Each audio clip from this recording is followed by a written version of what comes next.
नमस्कार दोस्तों, स्वागत है आप सभी का मेरे चैनल पे।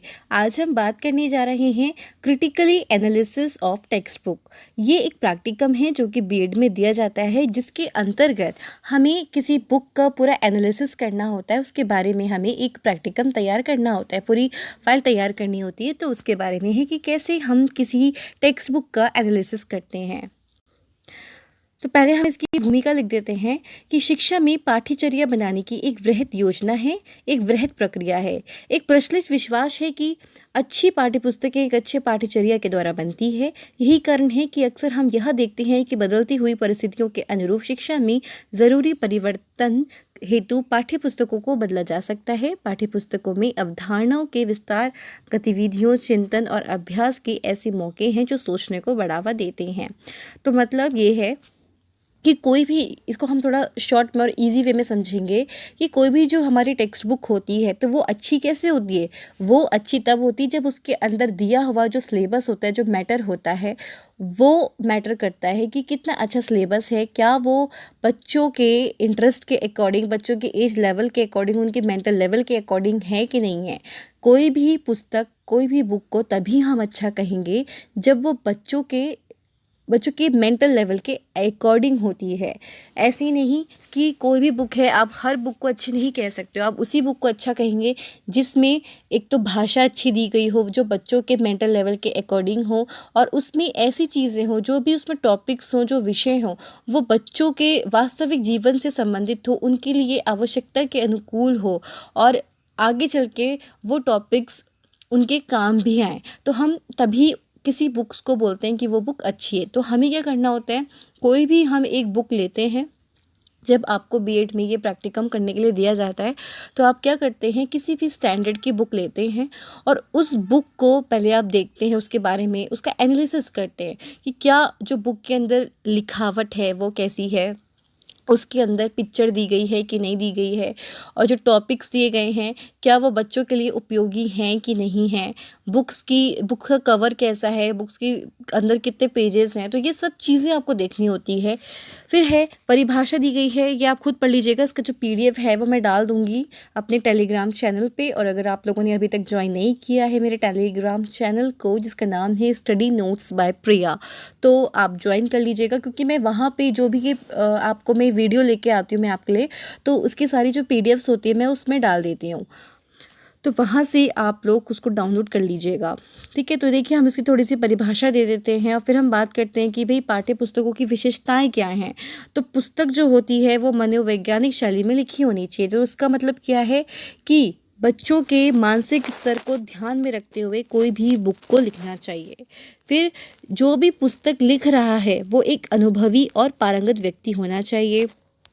पुस्तक का मूल्य उचित होना चाहिए, ज़्यादा महंगी भी नहीं होनी चाहिए, क्योंकि ज़्यादा महंगी होगी तो बच्चे इतना अफोर्ड नहीं कर पाते हैं कि वो इतनी महंगी महंगी बुक्स खरीद पाएँ। तो जो उसका मूल्य होना चाहिए वो ठीक होना चाहिए, ना तो बहुत ही सस्ता, ना ही बहुत ही महंगा होना चाहिए।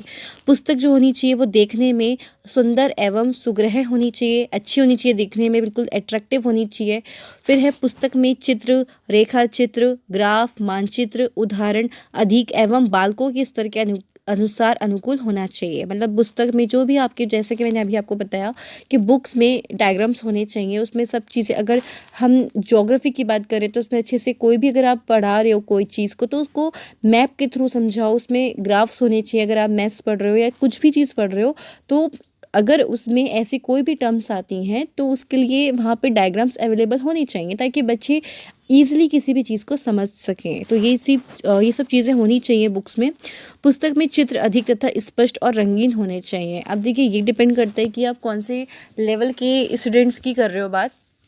ज़्यादातर देखा जाता है कि जो छोटे बच्चे होते हैं तो उनकी बुक्स कैसी होती हैं, कलरफुल होती हैं, क्योंकि बच्चे छोटे होते हैं और इसलिए उनको अट्रैक्ट करती हैं ये चीज़ें, जो कलरफुल चीज़ें होती हैं उनको ज़्यादा ही आकर्षित करती हैं। तो ये अट्रैक्ट करती हैं चीज़ें, तो इसलिए पुस्तक जो होनी चाहिए, छोटे बच्चों की जो बुक्स होती है उसमें जो चित्र ज़्यादा होने चाहिए, ताकि वो उन स्टोरीज़ को जो भी है वो ज़्यादातर चित्र के माध्यम से समझें। और जैसे बड़ी क्लास होती है उसमें भी डायग्राम्स होने चाहिए, पर उनके लेवल के अकॉर्डिंग होने चाहिए। छोटे बच्चों की जैसी बुक्स तो नहीं हो सकती हैं उनकी ना।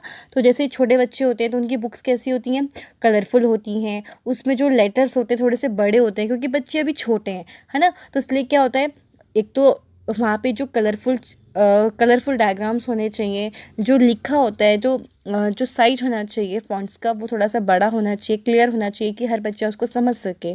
तो मैं यानी कि अट्रैक्टिव होनी चाहिए। और अगर बड़े बच्चों की बात करते हैं तो उनकी जो बुक्स होनी चाहिए, तो एक तो अच्छे से मतलब कि दिखने में अच्छी भी होनी चाहिए, उसकी जो पेज की जो क्वालिटी होनी चाहिए वो अच्छी होनी चाहिए, और ना तो ज़्यादा छोटा ना ज़्यादा बड़ा होना चाहिए उनकी बुक्स में। और जो चीज़ें पॉसिबल हैं, जिन चीज़ों को आप दिखा सकते हो, डायग्राम्स वहाँ पे होने चाहिए, जैसे कि ग्राफ्स होते हैं, हमारे पाई चार्ट्स होते हैं, तो ये सब चीज़ें होनी चाहिए बुक्स में।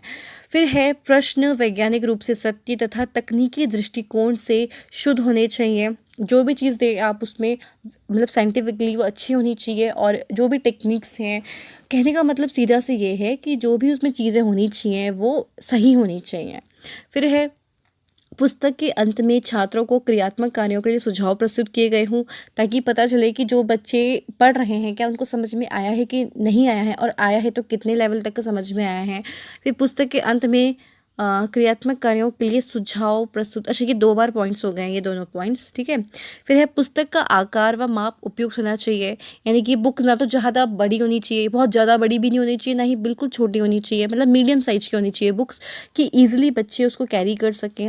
फिर है समय समय पर आवश्यकता के अनुसार आवश्यक संशोधन किए जाने चाहिए, यानी कि ऐसा नहीं होना चाहिए कि जो पहले से चलती आ रही बुक्स बस वही चल रही हैं, मतलब उसमें समय के अनुसार वहाँ पे उस बुक्स में जो चीज़ें हैं उसमें थोड़ा सा परिवर्तन होनी चाहिए समय के अनुसार। ऐसा नहीं होना चाहिए कि 10-15 साल पहले जिसने जो बुक पढ़ी थी वही बुक आज तक चलती आ रही है, पहले में और अब में बहुत डिफरेंस है। तो यही चीज़ है कि समय के अनुसार क्या होना चाहिए, उसमें थोड़ा परिवर्तन होना चाहिए, आवश्यक सुधार होने चाहिए, जिस चीज़ की आवश्यकता है वो चीज़ होनी चाहिए। फिर पाठ्यपुस्तिका में योजना, समवाय गृह कार्य, कक्षा कार्य तथा विषय से संबंधित प्रयोगात्मक कार्य के लिए सुझाव होने चाहिए। ऐसी बहुत सारी विशेषताएं होती हैं बुक्स की। फिर हम बात करेंगे कि पाठ्य पुस्तकों की आवश्यकता के बारे में।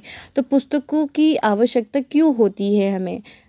आवश्यकता इसलिए होती है क्योंकि देखिए, अगर एक टीचर है, टीचर को क्यों आवश्यकता होती है? क्योंकि उसको पता होता है कि बच्चों को उसे क्या पढ़ाना है, कितना मैटर पढ़ाना है। क्योंकि कोई भी एक टॉपिक है उसके ऊपर, मतलब अपने आप में कोई भी एक टॉपिक होता है वो बहुत बड़ा टॉपिक होता है, बहुत गहन होता है अध्ययन, लेकिन बुक्स के थ्रू हमें पता चलता है कि उस टॉपिक को हमें किस लेवल के बच्चों को कितना पढ़ाना है, और एक सिस्टमैटिक वे से आपको पता चलता है कि आपको सिस्टमैटिक वे से कैसे पढ़ाना है बच्चों को। तो इसलिए जो बुक्स की आवश्यकता होती है एक टीचर को, और दूसरा बच्चों को आवश्यकता होती है, क्योंकि जो चीज़ मैम समझा रही हैं तो उस चीज़ को वो समझ पाएँ। ऐसा नहीं होना चाहिए ना कि केवल व्याख्यान, केवल एक्सप्लेनेशन कर दिया, जैसे कि पहले के टाइम पे होता था ना कि बच्चों को जो भी पढ़ाते थे तो मौखिक रूप से पढ़ाते थे उनको, और उनको अपने दिमाग में बिल्कुल फीड करना होता था, है ना। अब किसी के दिमाग से निकल गया तो वो कहाँ से पढ़े, है ना। तो इसलिए आज के टाइम पे क्या है, जो भाई बच्चों को बुक्स इसलिए आवश्यकता होती है बुक्स की, ताकि जो चीज़ वो पढ़ रहे हैं उसको वो अच्छे से समझ सकें, बुक में देख के समझ सकें कि हमें टीचर क्या पढ़ा रही हैं। फिर कभी वो कोई चीज़ भूल जाते हैं तो वो बुक्स में देख के दोबारा से पढ़ सकते हैं। एग्ज़ाम्स होते हैं, एग्ज़ाम्स की तैयारी के लिए काफ़ी हेल्पफुल होती हैं बुक्स हमारी, है ना। खुद यानी कि स्व अध्याय को भी, यानी कि सेल्फ लर्निंग को भी प्रमोट करती हैं बुक्स। तो ऐसी बहुत सारी चीज़ें होती हैं, बहुत सारी आवश्यकताएं होती हैं हमारी बुक्स की। तो चलिए पहला पॉइंट डिस्कस कर लेते हैं।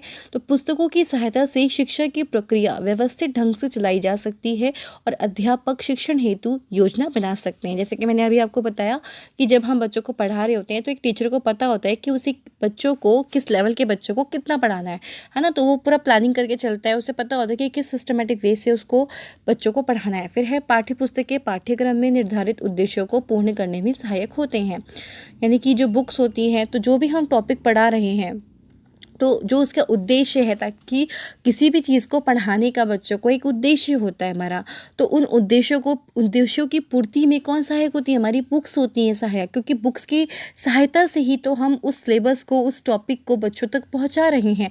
तो उद्देश्यों की पूर्ति में भी सहायक होती है हमारी बुक्स। फिर बात करेंगे थर्ड पॉइंट की, वो है पाठ्य पुस्तकें ज्ञान प्राप्ति का सशक्त साधन है, हमें ज्ञान की प्राप्ति होती है। पाठ्य पुस्तकें छात्रों को प्रेरणा देती हैं, पाठ्य पुस्तकें रचनात्मक शक्तियों का विकास करती हैं, पाठ्य पुस्तकें अर्जित ज्ञान को स्थायी बनाने में सहायक होती हैं। मैंने अभी आपको बताया ना कि बच्चे जो चीज़ सीख रहे हैं तो थोड़ा सा उनका परमानेंट हो जाता है, वो चीज़ को दोबारा भी पढ़ सकते हैं, एक तरह से जो वो ज्ञान है वो संचित है एक किसी चीज़ में, जिसको वो कभी भी पढ़ सकते हैं। ठीक है, कभी भी कहीं भी, मतलब एक तरह से जो पाठ्य पुस्तकें हैं, जो भी हमने अर्जित किया है ज्ञान, उसको स्थायी बनाने में सहायक होती हैं। फिर पाठ्य पुस्तकें समय और शक्ति की बचत करती हैं, क्योंकि समय और शक्ति की बचत कैसे करती हैं, क्योंकि हमें पता है हमें कितना मैटर पढ़ना है, कितने टाइम पे ख़त्म हो जाएगा। मैंने आपको जैसे कि अभी पहले बोला कि कोई भी एक टॉपिक होता है वो अपने आप में एक बहुत बड़ा टॉपिक होता है ना। आप कितना बच्चों को पढ़ाओगे, क्या पढ़ाओगे, आपको तो जितना नॉलेज है आप पढ़ाते जाओगे, चाहे बच्चों को समझ में आए चाहे ना ही आए। लेकिन अगर आपके पास बुक्स होती तो आपको पता होना चाहिए, पता होता है कि आपको बुक्स से कितना बच्चों को पढ़ाना है और ये कितने समय में पूरा करना है। तो आपका मतलब टाइम ना वेस्ट नहीं होता है, आप एक बिल्कुल प्लान करके चलते हो कि आपको जैसे आज पढ़ाना है बच्चों को, तो आपको कितना मैटर बच्चों को पढ़ाना है। तो इस वजह से क्या होता है कि जो पाठ्य पुस्तकें जो होती हैं हमारे समय को और शक्ति की बचत करती हैं। फिर शिक्षक और शिक्षार्थियों का मार्गदर्शन करती है, छात्रों को स्व अध्ययन में मार्गदर्शन करती है, प्राप्त ज्ञान की जांच छात्र स्वयं आवश्यकता के अनुसार विषय वस्तु को पढ़कर कर सकते हैं, ज्ञान की समीक्षा में सहायता प्रदान करती है कि जो चीज़ हमने पढ़ी सही है कि नहीं है, क्या हमें जो भी ज्ञान मतलब हमें जो भी चीज़ नॉलेज है सही है कि नहीं है, हमें कितना आया कितना नहीं आया, तो वो बच्चे खुद से पढ़ के खुद इवैल्यूएट कर सकते हैं। फिर छात्र उदाहरण तथा अभ्यास प्रश्नों के संग्रह हेतु पाठ्य पुस्तकों की सहायता लेते हैं। तो बहुत सारे इसमें पॉइंट्स है, अभी ये कुछ ही पॉइंट्स मैंने यहाँ पे लिखे हुए हैं। फिर देखिए अब क्या आता है कि जैसे पहले आपने लिख लिया उसके बारे में, जैसे कि मैंने अभी आपको बताया, उसके बाद आपको क्या करना होता है कि जिस बुक का आप एनालिसिस कर रहे हो तो उस बुक की क्या करो, फ्रंट पेज की फ़ोटोकॉपी निकालो, उसका प्रिंट आउट निकलवा लो। अगर आपके पास बुक्स वैसे नहीं है तो आप क्या करो, उसके फ्रंट पेज की फ़ोटो कॉपी करवा के पेस्ट कर सकते हो। ठीक है, जैसे कि मैंने यहाँ पे क्लास 12 की जो बुक है जिसका नाम है भारत लोक और अर्थव्यवस्था, तो इसका एनालिसिस किया है, तो इसलिए मैंने उसी की ये फ्रंट पेज का फ़ोटो कॉपी करा के पेस्ट किया। ठीक है, फिर देखिए हम कैसे करेंगे, भूगोल की पाठ्य पुस्तक है तो इसलिए मैंने यहाँ पे भूगोल लिखा है, थोड़ा सा ये ऊपर कट हो गया है। तो यहाँ पे ये भूगोल की पाठ्य पुस्तक की समीक्षा है, क्योंकि मैंने ये ज्योग्राफी सब्जेक्ट का किया है। तो आप जिस भी बुक का करेंगे, चाहे आप इंग्लिश का कर रहे हो, हिंदी का, मैथ्स का, किसी भी सब्जेक्ट का कर रहे हो, तो आपको यहाँ पे उस सब्जेक्ट का नाम लिखना होता है।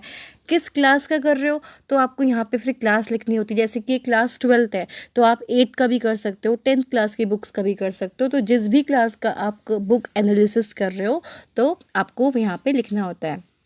फिर बात करेंगे सामान्य विषय वस्तु की, तो सबसे पहले आपको नाम लिखना होता है कि पुस्तक का नाम क्या है। तो हमारी पुस्तक का नाम है भारत लोक और अर्थव्यवस्था। जैसे कि इंग्लिश में एक बुक है मैरी गोल्ड, तो आपको मैरी गोल्ड लिखना होता है अगर आप उस बुक का एनालिसिस कर रहे हो। तो जो उस बुक का नेम है वो आपको लिखना होता है, कौन सी क्लास है वो यहाँ पे बुक वो लिखते हो आप, कौन सी क्लास का है, प्रकाशक कौन है, जैसे कि इसके NCERT हैं तो ऐसे ही अदर बुक्स के और होंगे प्रकाशक। फिर कुल पृष्ठ यानी कि टोटल पेजेस कितने हैं इस बुक में वो लिखने हैं। फिर इस बुक जो ये बुक है इसका मूल्य कितना है, प्राइस कितना है वो लिखना होता है। फिर है कि अब हम लिखेंगे कि कक्षा 12 की भूगोल की पाठ्य पुस्तक की समीक्षा। अब हम समीक्षा करते हैं कि जो बुक है वो कैसी, उसके बारे में हमने देखा, उस बुक को एनालिसिस किया, फिर उसके बारे में लिखा है। तो थोड़ा सा मैं आपको ये पढ़ के बता देती हूँ कि पुस्तक का बाहरी पृष्ठभाग काफ़ी आकर्षक और रंगीन है, जिस पर अक्षरों को स्पष्ट व बड़ा छापा गया है। मैंने उस बुक का पहला कवर देखा और मुझे क्या दिखा कि वो अट्रैक्टिव है, देखने में अट्रैक्ट कर रही है, और उसमें जो चैप्टर पूरा नाम है बुक का वो अच्छे से बड़ा बड़ा लिखा है कि ईजिली उसको कोई भी पढ़ सकता है। पुस्तक का बाहरी भाग पर जो चित्र अंकित है वे पुस्तक विषय से मेल खाते हैं, यानी कि जैसे कि मैंने अभी आपको दिखा देती हूँ, एक मिनट, जैसे कि मैंने यहाँ पे देखिए, यहाँ पे जो ये सब चीज़ें बनी हैं, ये डायग्राम्स बने हैं, तो ये क्या है, ये हमारे विषय वस्तु से मेल खाते हैं, तो वो चीज़ लिखी है। पुस्तक में 4 इकाइयाँ दी गई हैं। अब जो ये बुक है इसमें यूनिट्स दी गई हैं, तो जितनी यूनिट्स दी गई हैं तो उतना यहाँ पे लिखा जाता है। फिर जिसके अंतर्गत कुल 12 पार्ट आते हैं, यानी कि जो हमारी ये 4 यूनिट्स है तो इन 4 यूनिट्स के अंदर टोटल कितने लेसन से 12 लेसन हैं। तो फिर वो मैंने लिखा जो कि महत्वपूर्ण विषय हैं शिक्षा के क्षेत्र में। प्रत्येक पाठ के अंत में प्रश्नावलियाँ भी दी गई हैं कि जो भी चैप्टर्स है उसके बाद क्या दिए गए हैं, क्वेश्चन आंसर्स दिए गए हैं प्रैक्टिस के लिए। ठीक है, अच्छा ये हो गया। उसके बाद है कि पुस्तक विषय वस्तु, फिर है पुस्तक में दिए गए विषय विद्यार्थियों के लिए महत्वपूर्ण विषय हैं जो ज्ञान की दृष्टि हेतु उपयोगी हैं। पुस्तक के अंतर्गत दिए गए विषय छात्रों के वास्तविक जीवन से संबंधित है, यानी कि जो भी इसमें टॉपिक्स दिए गए होंगे तो वो टॉपिक्स कैसे हैं, वो टॉपिक्स ऐसे हैं जो बच्चों के वास्तविक जीवन से संबंधित हैं, इसलिए मैंने वो चीज़ें यहाँ पे लिखी हैं। आपको जो भी उस बुक्स को पढ़ने के बाद जो भी आपको लगता है वो आपको यहाँ पे लिखना होता है, जिसे शिक्षक विभिन्न शिक्षण विधियों व छात्रों के वास्तविक जीवन से जोड़कर ज्ञान को रुचिपूर्ण, ज्ञानवर्धक, सरलता व बोध गम्य बना सकते हैं। पुस्तक में दिए गए विषय छात्रों के लिए महत्वपूर्ण विषय हैं। तो पहले आपने क्या किया, पहले बुक का एनालिसिस किया, उसके बारे में लिखा, फिर जो भी उसके अंदर मैटर है उसके बारे में लिखा। थोड़ा बहुत पूरा छाप नहीं देना है आपको, पूरा बस आपको थोड़ा शॉर्ट में लिखना है चीज़ें। आप देख रहे हो मैंने कैसे लिखा है। फिर हम इसका इवैल्यूएशन भी करते हैं। हमने बुक के बारे में लिख दिया, उसके बारे में हमने उसका इवैल्यूएशन करना होता है जिसमें उसके मेरिट्स डिमेरिट्स लिखने होते हैं। तो भाई इसके गुण क्या हैं कि जो पुस्तक विषय वस्तु में दिए गए पाठों से संबंधित है, यानी कि जो बुक का नाम है, तो जो बुक का नाम है उसमें दिए गए जो पाठ है उससे संबंधित हैं। पाठ के अंतर्गत बीच बीच में चित्र भी दिए गए हैं, ज्ञानवर्धक विषयों की उपलब्धता है। तो ये उस बुक के गुण हैं। अब मैं इसके डिमेरिट्स की बात करूंगी तो पृष्ठों की मोटाई कम, अर्थात पृष्ठ कमजोर, यानी कि जो पेजेस हैं, इसके दोष क्या है कि जो कि बुक है, इसकी जो बुक्स के जो पेजेस हैं वो बहुत ही पतले से हैं, ठीक है, ये इसका दोष है। चित्र दिए गए हैं लेकिन कलरफुल नहीं है, यानी कि जो चित्र उसमें दिए तो हैं लेकिन वो कैसे हैं, वो ब्लैक एंड वाइट में दिए गए हैं। अगर वो कलरफुल होते तो वो ज़्यादा अच्छे लगते। तो यही है कि चित्र दिए गए हैं लेकिन रंगीन नहीं है। शीर्षक का अर्थ और परिभाषा को प्रदर्शित नहीं किया गया है, यानी कि जो उसका जो शीर्षक है उस बुक का, तो उसके बारे में थोड़ा सा पहले अर्थ देना चाहिए, उसके बारे में थोड़ी परिभाषा देनी चाहिए, लेकिन वो यहाँ पे नहीं दी है। तो अब इसका निष्कर्ष क्या निकलता है कि पुस्तक में उपरोक्त दोषों में सुधार करने की आवश्यकता है। इसके विपरीत बाकी सभी पाठ्य वस्तु अर्थात पाठ्यक्रम उचित एवं विद्यार्थियों के स्तर के अनुकूल है। तो ये था कि कैसे हम किसी बुक का एनालिसिस करते हैं, उसके बारे में मैंने आपको बताया है। आप इससे भी बहुत अच्छा बना सकते हो क्योंकि अब आपको पता चल गया कि कैसे हम किसी बुक का एनालिसिस करते हैं। तो आई होप कि आप लोगों के लिए काफ़ी हेल्पफुल रहा होगा। तो आप को अगर अच्छा लगे ये वीडियो तो आप इसे और लोगों को भी शेयर कर दीजिएगा, और इसका जो PDF है वो मैं टेलीग्राम पे डाल दूँगी। मेरे चैनल को आप टेलीग्राम पे सर्च कर लेना, स्टडी नोट्स बाय प्रिया, तो वहाँ से आप डाउनलोड कर सकते हैं। तो चलिए आज के लिए इतना ही, फिर हम मिलते हैं नेक्स्ट वीडियो में एक न्यू टॉपिक के साथ। तब तक के लिए धन्यवाद।